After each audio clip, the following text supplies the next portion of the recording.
the pleasure to present to you Dr. Martin Luther King, Jr.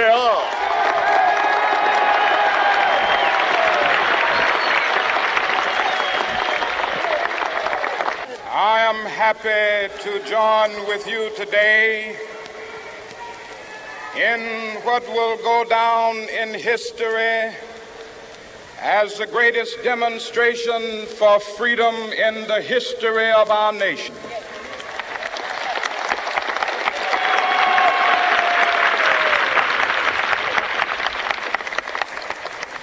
Five score years ago,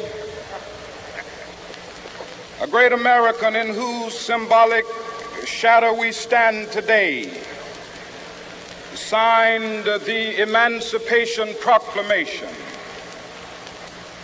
This momentous decree came as a great beacon light of hope to millions of Negro slaves who had been seared in the flames of withering injustice. It came as a joyous daybreak to end the long night of their captivity. But 100 years later, the Negro still is not free. 100 years later, the life of the Negro is still sadly crippled by the manacles of segregation and the chains of discrimination. 100 years later, the Negro lives on a lonely island of poverty.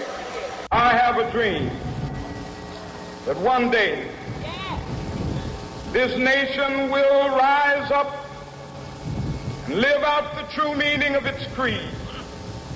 We hold these truths to be self-evident, that all men are created equal.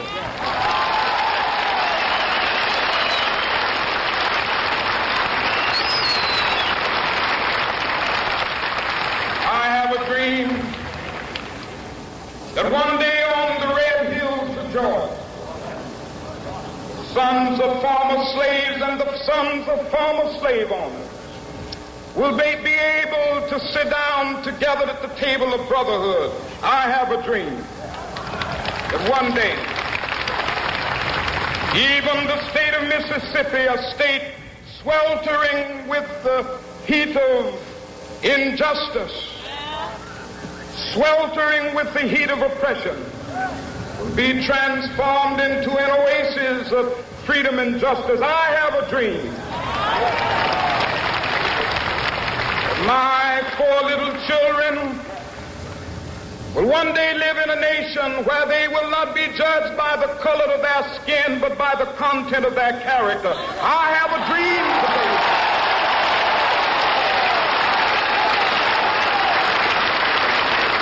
I have a dream that one day, down in Alabama, with its vicious racists, with its governor having his lips dripping with the words of interposition and nullification. One day right there in Alabama, little black boys and black girls will be able to join hands with little white boys and white girls as sisters and brothers. I have a dream today.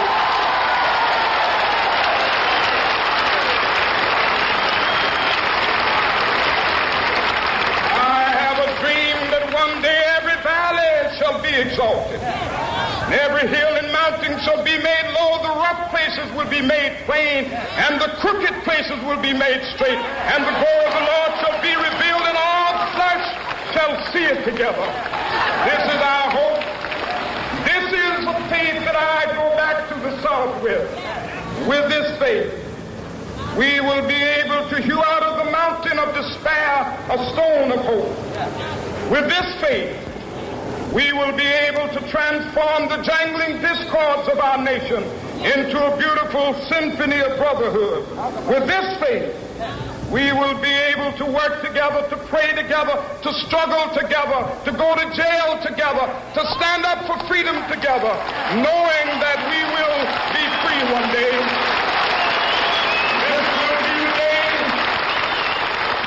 This will be the day when all of God to sing with new meaning, my country, tears of thee. Sweet land of liberty, of thee I sing. Land where my fathers died, land of the pilgrim's pride.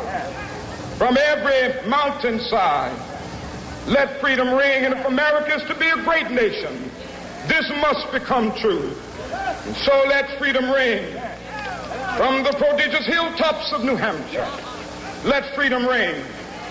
From the mighty mountains of New York, let freedom ring. From the heightening Alleghenies of Pennsylvania, let freedom ring. From the snow-capped Rockies of Colorado, let freedom ring. From the curvaceous slopes of California.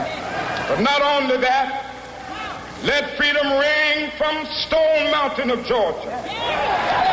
Let freedom ring from Lookout Mountain of Tennessee. Let freedom ring from every hill and molehill of Mississippi, from every mountainside. Let freedom ring, and when it happens,